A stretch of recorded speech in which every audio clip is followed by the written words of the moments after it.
From the studios of the Optimism Institute, welcome to Blue Sky, where we share stories and insights to remind us that there is always blue sky above. Sometimes you just have to get your head above the clouds to see it. I'm your host, Bill Burke.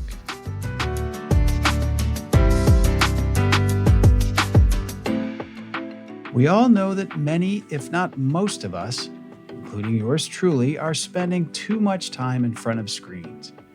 And it's my belief that much of what we consume while we're there can get in the way of our ability to stay optimistic. Today's Blue Sky guest looks at one of the reasons digital technologies get us down, and it's because while they can often make our lives easier, they also contribute to our overall feelings of exhaustion. He wants us all to understand and do something about this phenomenon, so much so that he's written an entire book about it.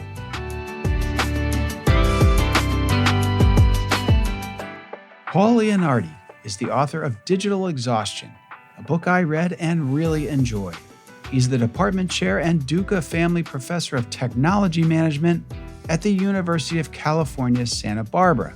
Before joining UCSB, Paul was a faculty member in the School of Communication, the McCormick School of Engineering, and the Kellogg School of Management at Northwestern University. I hope you enjoy this Blue Sky conversation with Paul Leonardi as much as I did. Paul Leonardi, welcome to the Blue Sky Podcast. Thanks so much for having me. I'm excited to be here today. I'm excited to talk to you. I really enjoyed your book, and I know that a lot of people listening are going to relate to this general subject. The name of your book is Digital Exhaustion. And before we get to the book, you received your PhD from Stanford in management science and engineering. Can you tell us what's management science? I think I know what engineering is, but were the two related? And explain your education background. Yeah, so it used to be an industrial engineering department. And there was a little group inside of it that said, you know what, like we need to branch beyond engineering and focus on how do we think about creating better workforces, better workplaces.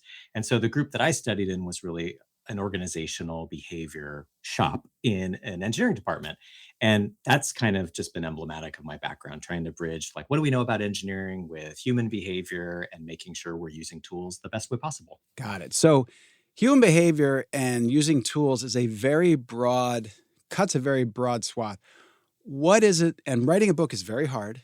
Someone told me, if you're going to write a book, you better think that you're writing about a disease and you're the only cure. It's just hard work. Why digital exhaustion? How did you come upon this subject to pursue for a book? Yeah, well, for 20 plus years, I've been working in companies, primarily helping them to implement new technologies better. So how do you increase your workflow, your productivity, employee engagement, so on and so forth. And don't get me wrong, our technologies do great things for us. We wouldn't be having this podcast right now if it weren't for all the amazing technological innovations that happen. So on the one hand, a lot of my work has been how do we embrace these kinds of tools, make them more successful, make our lives more successful with them. But I've noticed my entire career, this huge dark cloud looming over all of these successful implementations. And that is, every time we introduce a new tool, people are like, another technology. And they used to just go, and groan, like in the late 90s, early 2000s. Today, it's almost like you can see them tensing and, oh my gosh, something new, stop, I can't take it anymore. And so, I finally, my last book was called The Digital Mindset, and it was co-authored with my colleague, Sidal Neely. And we really focused on how do we help people just be more comfortable in the digital age. And as I was talking about that book a lot, people kept saying, well, but is part of that comfort making sure we don't get worn out by our tools? And I said, yes, absolutely. And I've been seeing this and I've been looking at it. It's time to talk about it because the solutions we have today just aren't working.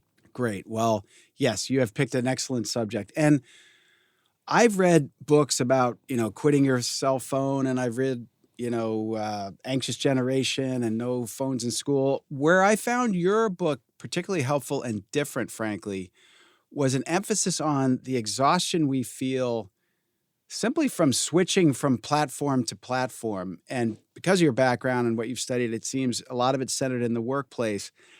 I've been out of big companies for some time, so some of these, like Slack wasn't a thing. I was pretty much email and interoffice. We had physical interoffice mail. But today you're switching from all these things. So can you talk about just the exhaustion of this sort of platform changing that goes on during the day and what that does to our brains? Sure. There's three kinds of switching that are really important to understand because it informs our strategies for how to deal with it. So the first switching is what I call switching between modalities. That is one application to another, one platform to another. And so if you're in the workplace, you might be on email and then you're getting a Slack notification, so you're switching over to Slack, and then you've got a video conference, so you're switching over to Zoom. And all of these just switches across platforms kind of seem innocuous in the moment. But what the research shows is that they add a tremendous amount of cognitive strain. And if you think about it, the example I like to give is video conferencing platforms. So it used to be, and I'll explain why used to in a moment, but it used to be that in a given morning, I might be on Zoom, Microsoft Teams, and Google WebEx, three different video conferencing platforms.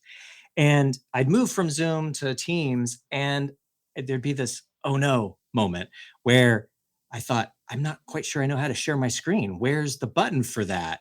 And just the position of my self image versus where it is in Zoom and Teams, those little shifts are mentally exhausting. And what we know about exhaustion coming from these attention switches is that there's a time that it takes to reorient from one platform to another or one area of work to another. And we think we're really skilled at just like boom, boom, boom, moving across these, but we're not. There's cognitive lag. And the example that Gloria Mark, who's a professor at UC Irvine, gives that I love is that our brain's like a whiteboard. We write on the whiteboard and then we erase it and we think we can start with a clean slate. But if you look at most people's whiteboards in their offices, you don't completely erase what was there before. There's residue, and that residue makes it hard to re-engage and readjust. Yeah, and the other thing too, I think, Paul, is it seems like there's our work life, and then we come home or we're commuting or whatever, and it's happening then too. So I'll watch, and I'll be honest, I'm guilty of it. But I'll be watching a baseball game, and I've got my phone open because I'm following comments about the game, or I've just got an email or a text from a friend, or so even those respites that we used to get, it seems to me, everything's being crowded out, and we're switching even when we should be relaxing. Absolutely. Those modality switches are happening at work, at home. It doesn't really matter where now. And again, they seem innocuous in the moment, and I bet they are. So if I just did it, once a day or twice a day, or I did it for 2 days in a row, and that was all I had, probably would be fine. Exhaustion is different. Exhaustion is a cumulative problem. It builds slowly over time.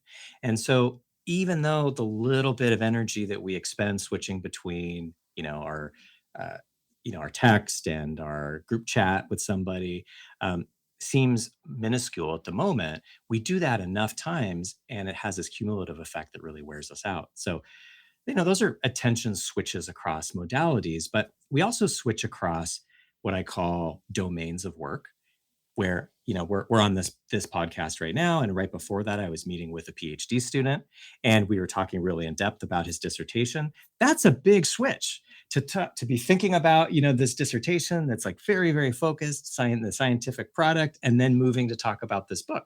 And we make those switches across domains constantly, and we're enabled to do that because of the tools that we have. So those switches are exhausting. And then the last kind of switches are what I call domains. And these are, arenas. These are between like work and home. So how many times are you taking your kid to a soccer game and you get a work email that pops up, right? Or a text that you've got to respond to. And so it's difficult to do that readjustment from, I'm here, I'm with my family, I'm with my friends, and now boom, work is in my face again. So again, technology makes these possible, and they're great in lots of ways, but all that rapid switching across modalities, arenas, domains are the things that really sap our energy.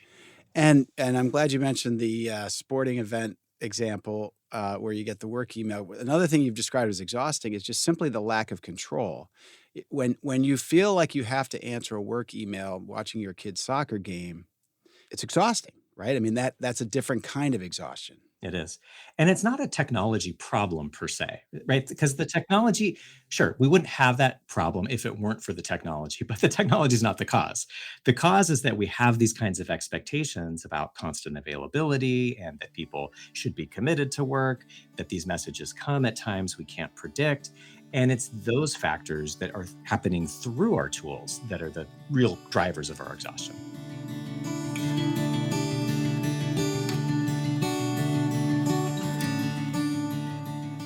I appreciate Paul Leonardi's approach to the subject of technology use. He understands that the tech tools at our disposal are often helpful and can make our lives better. So rather than bashing them, he's instead focused on understanding why they make us feel certain ways and ultimately what we can do about that.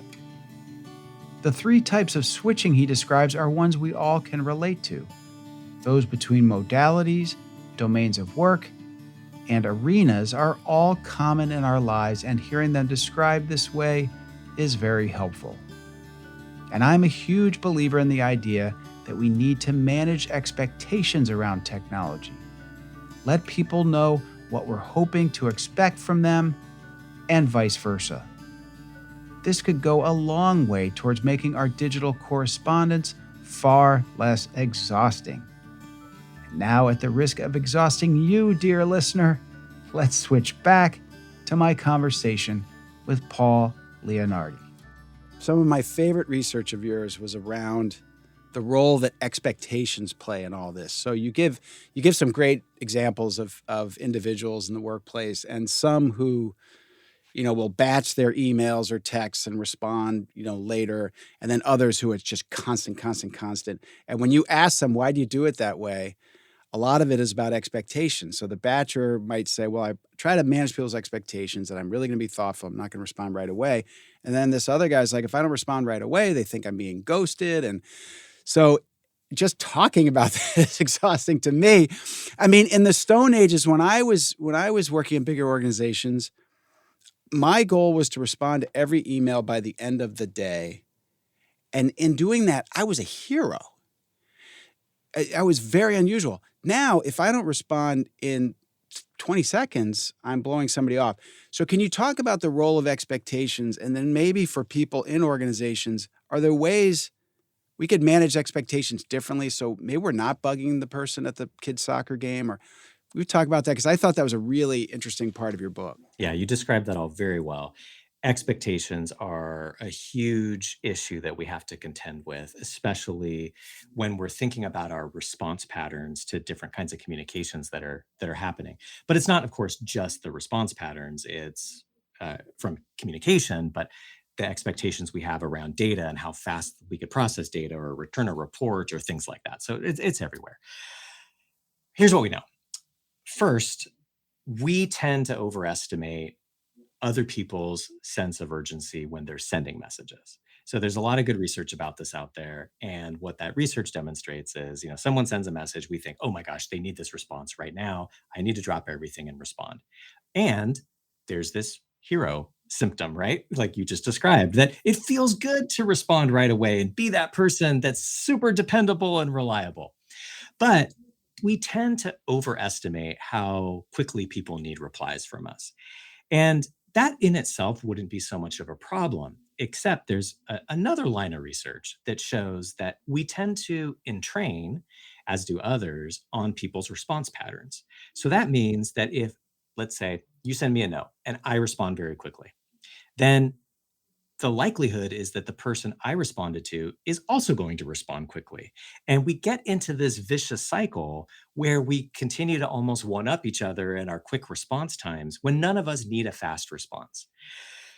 Right. And it becomes this exhausting game of chase where you go, I go, you go, I go. And we can't keep up that relentless pace. So, one of the things that I really advocate that I've seen lots of people do really effectively is try to determine, okay, where does this fall in my priority level? And if I don't have a good sense of where this falls in someone else's priority level, I should ask them. I know that seems remarkable, but that email that comes back that says, hey, I've got a busy day today. do you need this in an hour, or could I give this to you tomorrow morning? Try it. I guarantee 80% of the time, someone's going to be like, oh, probably by tomorrow is fine. We just overestimate how fast people need us to respond. And when those responses are coming at times that we're not available to deal with them because we're trying to focus on our deep work or we're engrossed in a project, then they do double whammy because they interrupt this time and it creates this attention switch that we just talked about before. So not only am I exhausted by trying to manage the expectations of someone else, I'm doubly exhausted because now I've made this switch out of my activity to respond and then trying to get back into my activity that I switched out of. So asking is a huge superpower. The second is just adopting a philosophy generally of waiting. And this is really hard for people in corporate America in particular, because we are socialized into thinking we need a fast response. We need to give one. But if you kind of think about three categories of waiting: wait 1 hour, wait 1 day, and wait 1 week, you can really reallocate how you orient to people's incoming messages in, I think, really fundamental ways. And I'm not saying you ghost somebody, right? But if you're going to wait a week to respond, I send a note and say, hey, this looks like you could really use this. Uh, I'm going to get back to you in 3 or 4 days or the week or whatever. Is that cool with you? And I'm going to give you a really good, thoughtful answer. And sometimes that time frame doesn't work. But I guarantee it's going to work more often than not, because most of the incoming things we get, honestly, are the product of other people's laziness. That it's easier to ask us than to go find the information yourself. It's easier to give us like emails rather than walking down the hall and saying, hey, can we just touch base on this super quick? And so part of what we're doing is we're resetting expectations around, what do you need to give me? I'm someone who's able to respond to high intensity, important activities, and I'll do that. But if you bother me with the little stuff, I'm just going to punt it for a little bit. And so don't bother me with the little stuff if you don't need to. Yeah, and I love all that. And I think too, there's a nice courtesy when you're the asker for the information. You're asking someone. If I could say, hey, Paul, I'm sending you an email on Monday, and here's the thing I'd love to get some info on. Friday, close of business is plenty for me. Does that work for you? Set up the expectation. Or, you know what?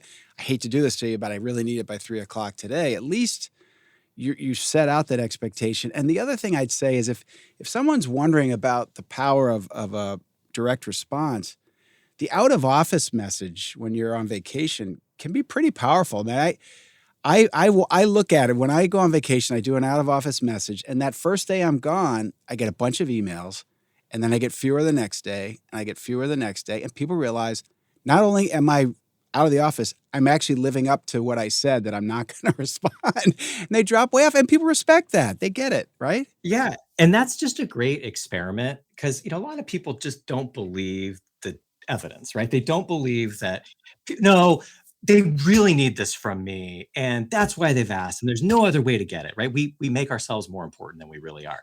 But use your out of office, like when you're on vacation, to test this if you don't believe me or don't believe the data. Someone will ask you, hey, I really need this. And then you actually don't see it for a day because you're literally on vacation. And then you email them back and they're like, oh, I found it out, right? They're going to get it. And it doesn't need to be from you all the time. No. A similar one to out of office, I experienced this once, and I think I was reaching out to someone as a potential guest for this show, and I got a auto response that said, thank you for your inquiry. I apologize, but I'm neck deep on final edits of my next book, and I'm not going to be able to respond to general emails until, December. I respected that response so much. I didn't follow up. I made a note. I'll get back to this person in December. Good for them, because writing a book is really hard and you don't want to be distracted by some guy like me. It's a very effective thing. And I think we're a little too scared of being that direct with people. And if we try it, it works really well. And it's better to be direct with them than let them down. Ultimately, what's going to harm our reputation the most is if they are expecting things from us and we don't deliver. So let's set those expectations. And I love your point about also, let's think about this from the sender's perspective. And I've got just a great example of that in my own life. So I have a staff person that I work with, and I get all of these like requests that come from some of my senior administrators at the university. And I often ask the staff person, hey, can you put this together? And I need it ASAP. And, one time we were having a meeting and she said to me, which I so appreciated, she's like, you often write ASAP and I don't know what that means. Like, does that mean I should drop everything and do it? Or does that mean we need it tomorrow? And I was like, oh yeah, you can't read my mind. And ASAP, might mean 2 days or it might mean in 2 hours. And I'm scared sometimes, right, to say I need this in 2 hours. But what she was telling me is my life is much better if you tell me it's 2 hours or tomorrow, because then I can plan and I can figure out how to prioritize and triage the messages that are coming in. And I owed her that. And that was a big change for me.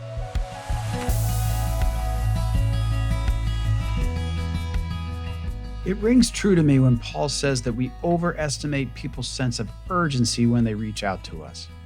On more than a few occasions, I've responded to emails at a speed that I thought was slow, only to have "thanks for getting back to me so quickly" come back to me in reply.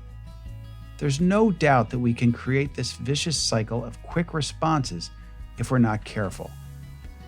Waiting to respond helps break or avoid this, whether, as Paul says, we wait an hour, wait a day, or wait a week. And a great courtesy we could all extend, and again, one that could take some of the angst and exhaustion out of all of this, is the simple practice of letting people know what our response time expectation is. Now, back to our conversation. We used the word exhaustion a few times, and something I respected about your work is you actually try to measure this. So you came up with these ratings of digital exhaustion. Can you explain that? And then with that, you have a chart in the book, I think it's 02 to 22, the rise, like doubling of rates of digital. Can you explain what are those ratings and then what's going on with the rise? Sure. So Christina Maslach is she was a professor, now retired at UC Berkeley, who developed what she called the Maslach burnout inventory. And it's the most widely used inventory to measure burnout broadly. And one of the components of burnout is what she calls emotional exhaustion. Turns out, on all these studies that have been done, the emotional exhaustion component is the biggest predictor of burnout. And burnout's bigger than exhaustion, right? Like I could be exhausted by my tools, but still love my job. And that's the way a lot of people I talk with feel. So, being exhausted though is a precondition often of burnout. And so what I did is I looked at Maslach's inventory, and she had it was like 25 items or something like that to measure exhaustion. And I'm like, nobody in the world that I know in a company is going to fill out 25 items on burnout. And it turns out that hospitals face the same problem. They want to measure physician burnout, nurse burnout, and they're like 25 items is not going to work. We need one item.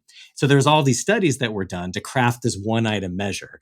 And so I basically copied that one item measure and asked a very, very simple version of that, which is, how much on this scale do you feel like your digital tools wear you out? And I worried at the beginning that was going to be a little vague. What does wear you out mean? And from the beginning, when I started doing this in 2002, no one has ever asked me, well, what do you mean exactly? It was just like a 2, a 4. Oftentimes, 6 is the highest on this Maslach scale. And often they'd say, well, why is 6 the highest? Shouldn't it be 10? Shouldn't it be 20? Give me more numbers to pick from, right? So that I think that scale the question has resonated, which to me is a good signal that this is a real problem people face. And so from 2002 to 22, yeah, it's gone up precipitously. It has. And there have been 2 major inflection points. So the first one was roughly around 2010. And 2010 is an important milestone in modern tech history, I think, for a couple reasons. One is that, the iPhone was released in 2007, which put immediate communication and the world's data at our fingertips. But it wasn't until 2010, a couple years later, that Facebook reached 100 million monthly active users. And that's a huge number, right? That showed that we were on our devices en masse that we were relating with other people, not just data, and people were expecting responses from us, and we were glued to these phones. So you see this spike happen in 2010 around exhaustion, and it doesn't go down, right? And it kind of stays flat. And then the next one comes 2021, roughly. And this is the pandemic. And now you had people who, use technology marginally in their work. Some people used it all the time, are now 100% in front of screens at home, feeling these attention shocks that we talked about, moving from work to home, across devices, applications, looking at themselves in the self view. And that just dialed up our exhaustion again. And honestly, that was the time when we launched the Digital Mindset book, and I was talking to people, and everyone's like, exhaustion, exhaustion, exhaustion. And the phrase and the terminology was just permeating every discourse, right? The Wall Street Journal wrote an article about it. The World Health Organization published a report about it. So it entered into the sort of current thinking. And what's interesting to me is that those numbers haven't receded since then. And I expected that when we returned to the office somewhat, or we had more hybrid work schedules, or people became more accustomed to being on these tools all day long, we would see a dip. And that hasn't happened. And I think it's just because we are now in this world in which all the expectations that we had about a line between work and non-work and availability and response were completely obliterated during COVID. And even if our bodies now are back in the office, our minds are still trapped in the web somewhere. I agree completely. And so many of these things, like a lot of problems, we can point to Facebook, we can point to Zoom, et cetera. There are ways we use these things that are our own fault. And you had some statistics in there. Percentage of adults not just sleeping with the phone in the bedroom, but in the bed? It was like over half the people, crazy number. What is that? Yeah, that was a crazy study that was done by Pew. And, 10 years ago, they said, do you sleep with your phone next to your bed? And then when I was looking at the data, the next set of questions, 10 years later was, do you sleep with the phone in your bed? And I was like, they stopped even asking if it was next to the bed, right? I don't get that one. And then another one, and this I found very interesting because I remember when pandemic happened and everyone was talking about quote unquote Zoom fatigue. And I think a lot of people thought it's just you're staring at a screen all day. It's exhausting, which it is. But you wrote in the book, and there's a lot of research on this, and it's kind of embarrassing, but I think we can all admit it happens. We keep our own image up, and we look at ourselves way more than's proportional. If there are 8 people on the call, we're looking at ourselves way more than an eighth of the time. And I think you said in the book, imagine walking around the office all day with a mirror held up to your face. All of a sudden, people are feeling like, oh God, what happened to my neck? I need plastic surgery. Can you talk about that? Because again, there's one button you press. You don't even have to see yourself. Can you talk about some of those sort of unforced errors, like phones in the bed and Zoom images and that sort of thing? I know. And I think we all know we should turn that self view off, but I keep it on too. And why do we do it? I think we do it because it's another data point that shows us how we're doing. It's like in my regular life, I can't modulate my appearance. I can't look to see, do I look like an idiot right now? But when you have that capability that's available to you, of course you're going to take it. You're going to look at yourself. But the negative experiences that arise from that are huge. And so, like one of the things that happens often, right, is you are looking at your little self window in Zoom and your gestures, and you see your arms go way outside the screen, and you recognize, that person can't see my fingers, so I'm going to bring my arms in. Well, think of all that fine processing that we're doing in our head to make these micro level adjustments while we're talking and trying to have a meaningful conversation. Our brains are not made to do all these tasks concurrently, and we're taxing it by, paying attention to all these other things and adjusting our posture. And that's really tough. What I think is interesting though about the Zoom, not picking on Zoom, but whatever video conferencing platform, the self view, is it's actually more of a metaphor than anything, because everything that we do online leaves a trace, right? Like every comment we make on LinkedIn, every video that we post on TikTok, every time we post a picture on Instagram, we're leaving a trace about ourselves. And so the reason I say that the window, the self-view window is metaphorical, is that we're constantly creating self-views all over the online platform. And what we see is that we constantly have to contend with the images that we're presenting to other people, whether that's through image, text or video or whatever. And we're constantly making inferences about how other people must see us based on the trail of breadcrumbs that we've left on all these online platforms. And this constant inference making of, okay, are they seeing the thing I want them to see? Do they think of me the way that I'm trying to portray myself? I said this in the past and I don't really believe that today. That inference making is a huge source of our exhaustion. And it comes from all of these literal and metaphorical self-views that we're leaving all across the web. And that's what these tools are designed to do, is to get us to commit part of ourselves on all of these platforms. And then we have to go back and contend with the past version of ourselves in some way. Absolutely. And there's something else in your book. We'll talk about social media, and you mentioned Facebook and when that really became pervasive. And I was amazed. You cited a 1950s Stanford study on the exhaustion of what was described as upward comparison. And I've long believed that the problems that we are dealing with today, a lot of them we've always had. So talk about social media. We've always had bullying. We've always had body image issues. We've always compared ourselves to others. But social media just sort of threw gas on all of it, it seems to me. And so the fact I was amazed to see there was a 1950s study about upward comparison. I mean, how we even did that is probably looking across the street at our neighbor's car or something. But now it is so in our face. So can you talk about the exhaustion of upward comparison and any tips or tools that a listener might be able to use to try to minimize that? Yeah, wouldn't it be nice if we looked at other people's Instagram pages and we said, hey, I'm doing great. I'm doing better than all these fools, right?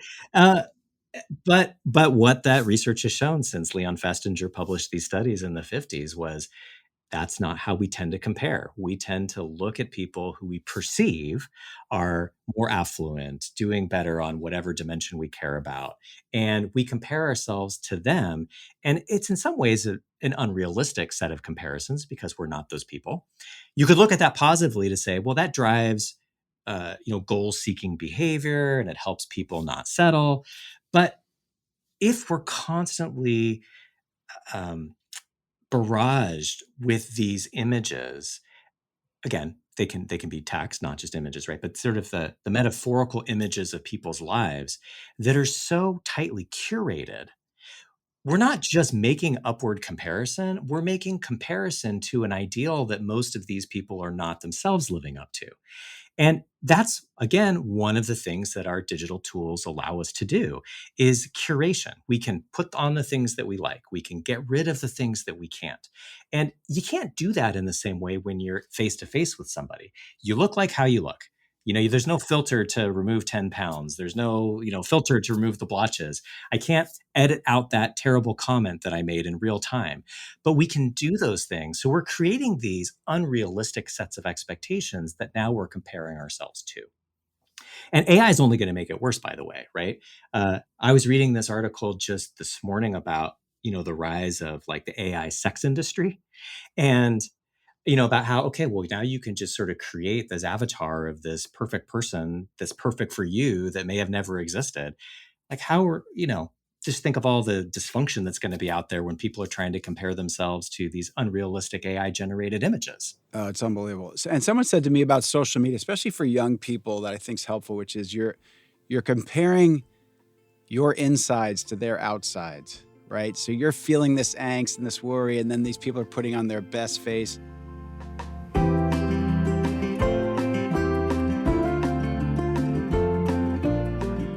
The statistics on the rise of exhaustion rates at work are remarkable. And it's no surprise that we saw jumps in these numbers once smartphones and social media became pervasive, and again, once COVID hit. At the latter time, no doubt our overall anxiety about the pandemic contributed to our feelings, but the way it forced us all into more digitally intense lives was a really tough adjustment. So, a couple of easy tips to help us feel at least a little better. Don't put up your own image during video calls. And if you sleep with your cell phone in your bed, and I'm still coming to grips with this concept, please reconsider. Now, back to the final segment of my Blue Sky conversation with Digital Exhaustion author Paul Leonardi. You're on a college campus at UC Santa Barbara, and I know it sounds like you're working mostly with PhD students who are a little bit older, but I saw it with my kids. They came of age with social media, and the amount of people, it's a big deal to get into your college. And you go to your college and you have a bad day and you go online and everybody at every other college had a great day. The best day. And then you're like, I should have gone to this other place. Or why am I the only one who's not having fun in college? Maybe I shouldn't be in college. Maybe I shouldn't be in this college. Not to sound like an old Luddite, but when I went to college. I had no idea what my friends were doing at other colleges. Do you see that with young people that you're around on a college campus? And is that an issue you guys are trying to tackle? And not just young people. I see this with people in companies that I'm working with all the time. I see this with colleagues that are fixated on what's happening on LinkedIn. Why didn't I get invited to that party? Why didn't I ace my calculus test? Or why didn't I get invited to that conference? Or why didn't I get that kind of promotion, right? And I think one of the keys to remember is that every single image that you're seeing is a curated image. And it's easy to make inferences about people and what they're doing based on those presentations of themselves. And so what we really need to do is step back and remind ourselves that, okay, to the extent that these things are true, and I like to give the benefit of the doubt, that person really did get that promotion. That person really did ace their calculus test. That we shouldn't read more into it than that. That they did great on their calculus test. Wonderful. I'm happy for them. What does that mean for me? If I need help on calculus, maybe I reach out to them. It doesn't mean more than that. It doesn't mean that they're the perfect college student. It doesn't mean that they're doing better than I am. I think we have to take at face value the things that we see and not extrapolate about the meaning behind them. And honestly, that's what we're sort of conditioned to do, right? We're storytellers as people. And so we craft these narratives around the things that we see, and then we imbue them with value. And then we feel, because we do this upward comparison, like we fall short in some ways. So the biggest antidote to that would be step back and say, fantastic, that person did that cool thing. I also do cool things on occasion. And I'm happy for them, or here's what this means, rather than like, okay, now I know that they're a huge partier. Now I know that they're, first in line to be CEO at their company next. Because we don't know those things. We know little data points. That's all we know. Right. Or I do good things and I'm secure enough in myself that I don't have to post it and, whatever it is. I mean, I think there's a lot of that. Yeah. On that point, there's a story I tell in the book about these two friends. And one of them, so they kind of grew apart, and one of the friends was constantly posting stuff on Facebook, and the other friend got super annoyed because he felt like he's just bragging all the time and he's like showing off. And we have to remember that we all have different levels of sort of ability to be displaying ourselves in public, and different accomplishments that we think are worth talking about to other people. And we're all very different on that front. And so being able to take the perspective of someone else and say, okay, I could get why they wanted to publicize this. If I were them, I would be very proud of this too, rather than make the assumption that, boy, they're showing off, or they're a jerk, or they're really seeking glory, is I think a more productive way of handling it. So another area where I think we can feel exhausted that relates to all of this, it's more of an outcome of what you're describing, is a lot of people start the day with a to-do list, and they've got all these things they want to get done that day. Then they get to work and they're switching and they're on this platform, they're on this, and someone asks them for that. And then they get home, or they do it at the end of the day, and they're going through their list, and they had 10 on the list and they check off 1. And the already exhausted person now is exhausted and feels like they worked so hard and they've done nothing. Another book that I really appreciated, and you referred to a few times in yours, is Deep Work by Cal Newport. And I'm a huge believer in trying to find those times where you can be working deeply with no distractions. Is that something that you think could ultimately take some of the edge off of this exhaustion if we could somehow stake out that territory for that deep work, and deep work that actually checks a lot of things off our to-do list so we don't feel like exhausted failures, not just exhausted? Yeah, it absolutely helps. Um, one of the things that I talk about in the chapter that's on batching and streaming, which we mentioned a little bit before, is the whole idea of kind of batching the incoming messages that you're getting is about finding dedicated times where you know I'm going to respond to these emails and I'm doing stuff for other people, right? And separating that from dedicated periods of time in which I can really focus on my work and not have to do that attention switching. It takes about 42 minutes for someone to fully switch their attention, so like switch and then come back and get back to where they were before. Also, yeah, and also we find, and this is a study I did with Rebecca Hines and Bob Sutton, that if when we look at people in companies, they report spending somewhere between 50 and 52 hours a week, even thinking about what tools they're going to switch to. Like, what am I going to switch to next? So the more that we can create these focused chunks of time where we are pushing out those switching costs, the better we're going to be. There's another book, though, that I think is just as good as Cal's that speaks to this too, and it's by Teresa Mabile, and it's called The Progress Principle. And what she talks about is one way to energize, right, rather than feel exhaustion, is that we want to achieve lots of small wins. And when we achieve small wins consistently throughout our day or the week or the course of a project, we feel really energized. And you could think about exhaustion being like a battery, right? So you want to reduce the things that are draining us, but you also want to increase those energy inputs that charge the battery back up. And so even taking a dedicated chunk of time and figuring out what are the things that I'm going to accomplish on this one task along the way. So rather than just do one big thing and say, I finished that report, chunk it up into, okay, so the first major thing I need to accomplish is I need to outline what the report's going to look like. Then once I'm done with that, I'm going to gather all the research. Then once I'm done with that, I'm going to create all the charts and tables.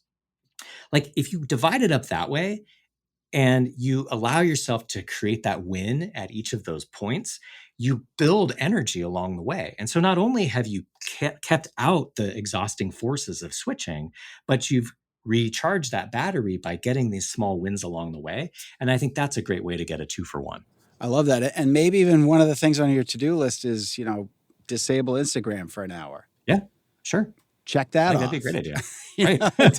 A double whammy. So your book, it hasn't been out long, but has there been any response to your book that surprised you, that pleased you, that anything that people have read this and said, oh, that's amazing, or you should have thought about this, or here's another example, anything that has come back to you since it came out? Yeah, so it's just been a week, or not even, I think a week tomorrow.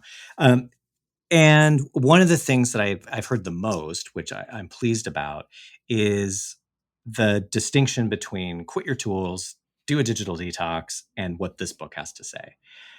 And again, that's a big part of the reason why I wrote it, because it seems like most of the advice that we get is just stop using your tools so much or take a break.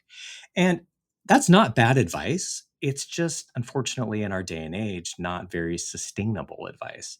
And so I really hope that this book would provide an alternative point of view, which is to say the impulse for a detox is correct. The impulse for reducing our tool use is spot on because it deals with a lot of these concerns. However, given that you can't do that because your kids are on a soccer team and you got to arrange the carpools and be on the Game Changer app, or you're at work and you need to be on a video conference and move over to process your data in Excel and then go into ChatGPT to do whatever.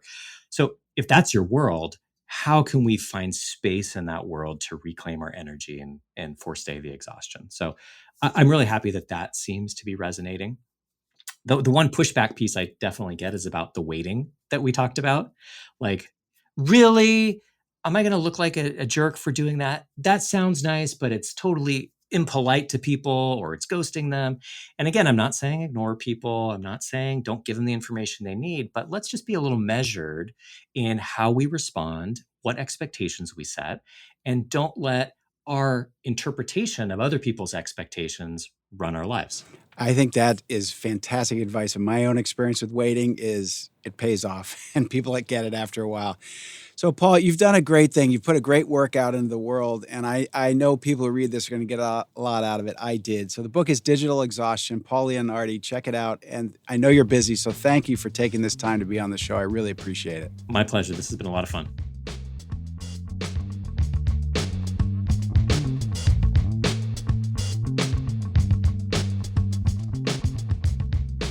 As I said earlier, I love Paul's book, Digital Exhaustion. We also referenced another title I recommend, Deep Work by Cal Newport. I also want to underscore something Paul said here. We should always remember that online images have been curated, and we should do our best to resist the nearly irresistible human tendency to engage in upward comparison. More than just exhausting, this practice is just plain no good for us and can get in the way of our overall sense of positivity and optimism.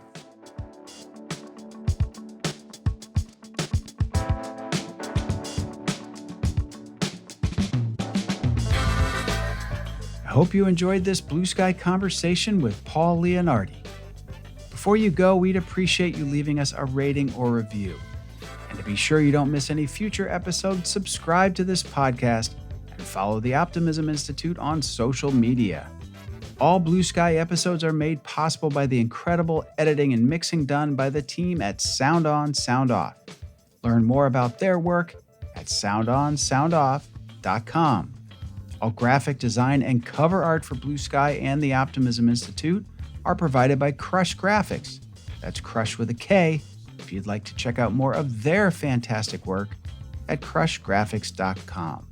Until next time, I'm the founder of the Optimism Institute and host of Blue Sky, Bill Burke, and I thank you for listening.